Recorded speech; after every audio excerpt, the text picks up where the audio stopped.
4 સબ્જી મળી રહેશે, 10 જાતના સલાડ, પછી રોજ બપોરે તમને અલગ ફરસાણ જોવા મળશે, બાજરાનો રોટલો જે દેશી ચૂલા પર બને, જે મેઇન હાઇલાઇટ કહેવાય એ છે બાજરાનો રોટલો જે દેશી ચૂલા પર બને છે, અને જે આખા રીંગણાનું શાક છે એ ટેસ્ટ કરી આવે, એકદમ ઘર જેવી મીઠાશ આવે.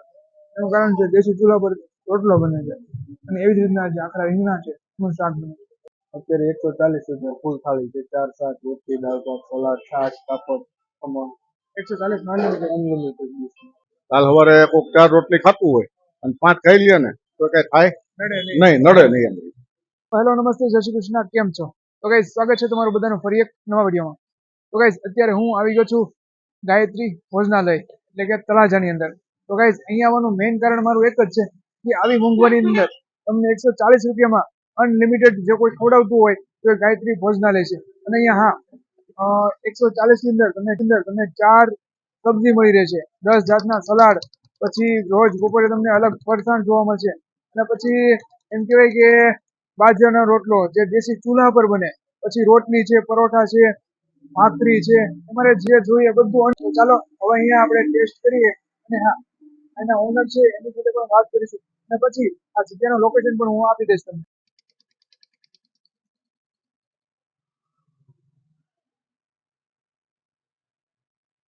અત્યારે ગાયત્રી ભોજનાલયના જે ઓનર છે એ આપણી સાથે છે. તો પહેલા તો તમારું નામ આપી દેજો. પરમાર કિશન. ને હોટલની શરૂઆત ક્યાંથી કરેલી? આપણે 2000 ની સાલ 2000 ની સાલ. ઓલમોસ્ટ તમે કરી કે તમારા ફાધર? મારા ફાધરે છે. આ જગ્યાનું પહેલા લોકેશન આપ્યું. આ જગ્યા છે પાલીતાણા ચોકડી, ગાયત્રી ભોજનાલય, શિવ કાંટાની સામે, અહીંયા મહુવા ભાવનગર આવી. કેટલાથી શરૂઆત કરી?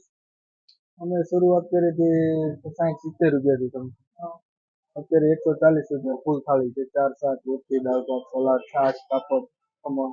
140 અનલિમિટેડ ડીશ. કોઈને ઘરે પાર્સલ મંગાવવું હોય પાર્સલ અમે સુવિધા કરી દઈએ. પાર્સલ તો ગાઈસ, અત્યારે એમ કહેવાય કે આપણે ભોજનાલય છે એનું મેઇન જે કિચન છે એની અંદર આવી ગયા છે, અને અહીંયા તમે જોઈ શકો છો બેક સાઈડમાં કે સરસ મજાની જે રોટલી છે, રોટલા છે એ બધું દેશી ચૂલા પર બને છે. તો હવે આપણે બહાર જઈ અને ટેસ્ટ કરીએ ડીશ.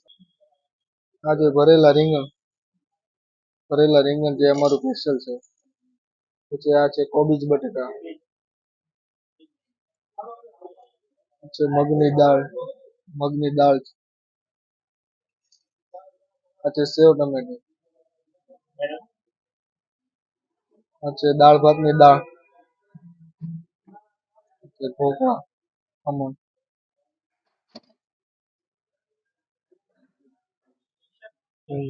પાપડ,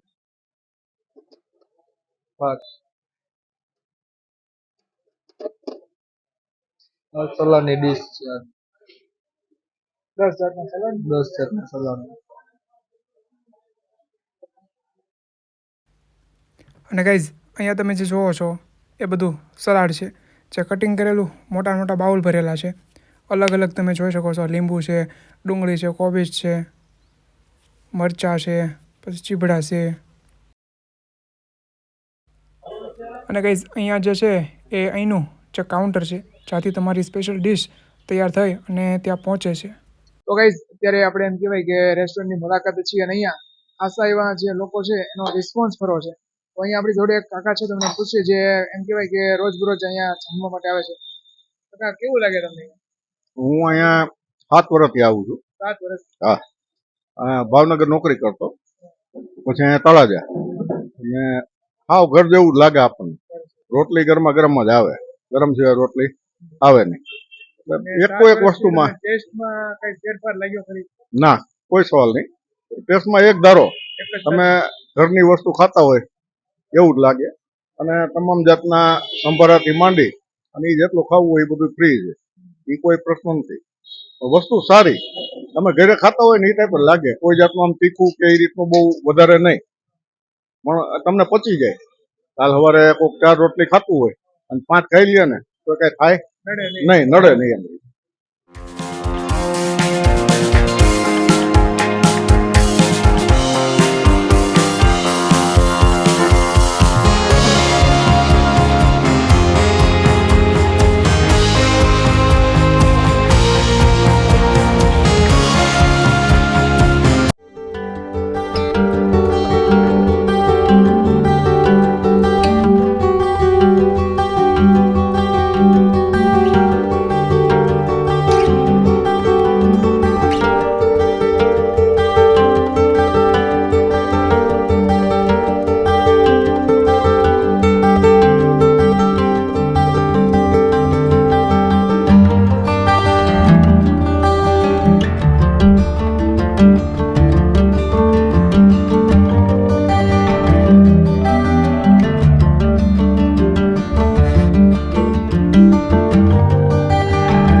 અત્યારે આપણી ડીશ આવી ગઈ છે.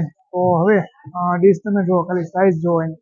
140માં તમને આવી ડીશ તમને ક્યાંય જોવા નહીં મળે. તો હવે વન બાય વન હું તમને બતાવું ડીશની અંદર કઈ કઈ આઈટમ્સ છે.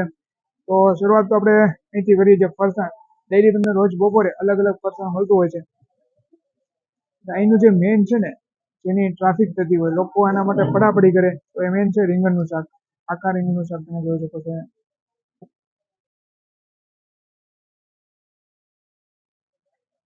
આખા રીંગણનું શાક જે એમ કહેવાય કે શુદ્ધ સિંગતેલની અંદર બનાવવામાં આવે છે.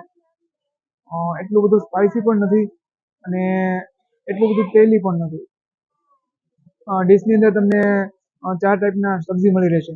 જેમાં પેલું સેવ ટમેટા છે, પછી આ કઠોળ છે, પછી આ કોબીજ છે અને એના સ્પેશિયલી રીંગણા છે. અને પછી એમ કહું કે ને 3 ટાઈપમાં જે રોટલી છે, પછી પરાઠા છે અને રોટલા છે. સાંજે તમને ભાખરી પણ મળતી હોય છે અને સાથે સાથે દાળ ભાત પણ છે અને ભૂંગળા પણ છે. અને અહીંયા સાઈડમાં તમે જુઓ તો એ ફૂલ 10 ટાઈપ ઓફ સલાડ છે, એ પણ તમે જોઈ શકો છો. તો સ્ટાર્ટ તો આપણે એનું જે સ્પેશિયલ છે આખા રીંગણાનું શાક એનાથી મુહૂર્ત કરીએ.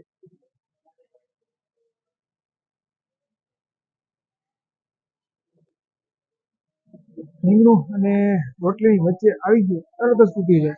એકદમ એમ કહેવાય કે પોચું અને એમ કહેવાય કે કોઈ પણ જાતનો સાઈડ ઇફેક્ટ થાય એવો કોઈ મસાલો નથી.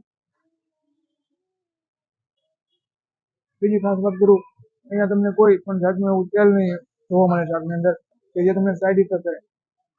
એવી રીતના ઘરે તમે શુદ્ધ કાઠિયાવાડી ખાતા હોય બસ એવો જ કંઈક એનો ટેસ્ટ આવશે. તો બીજા આપણે સબ્જી છે એના પણ ટેસ્ટ કરીએ. હવે આપણે કરીએ સેવ ટમેટાનું સબ્જી છે એનો ટેસ્ટ.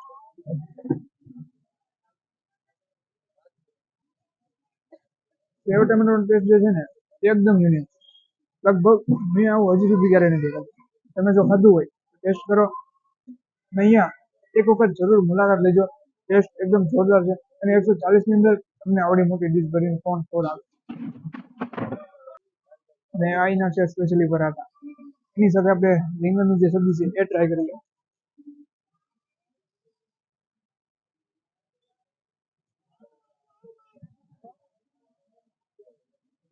તો ગાઈસ આપણે રોટલી સાથે ને પરાઠા સાથે ટેસ્ટ કરી. હવે જે મેઇન વસ્તુ છે એની જે મેઇન હાઇલાઇટ કહેવાય એ છે બાજરાનો રોટલો, જે દેશી ચૂલા પર બને છે અને જે આખા રીંગણાનું શાક છે એ ટેસ્ટ કરીએ હવે.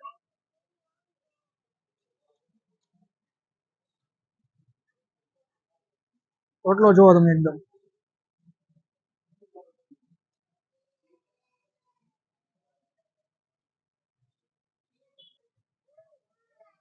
એકદમ ઘર જેવી મીઠાશ આવે.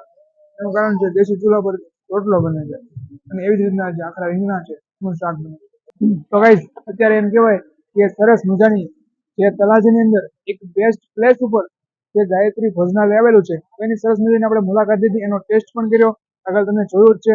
તો સરસ મજાની ખૂબ જ મજા આવી. અને એમ કહેવાય કે કાઠિયાવાડી ટેસ્ટ જો તમારે ક્યાંય પણ જમવું હોય ને તો એક જ જગ્યા છે આ તળાજાની અંદર 140ની અંદર.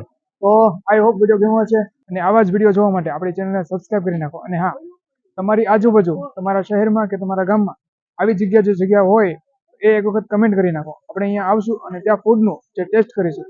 તો મળીએ નવા વિડીયોમાં. ત્યાં સુધી બધાને જય હિન્દ, વંદે માતરમ.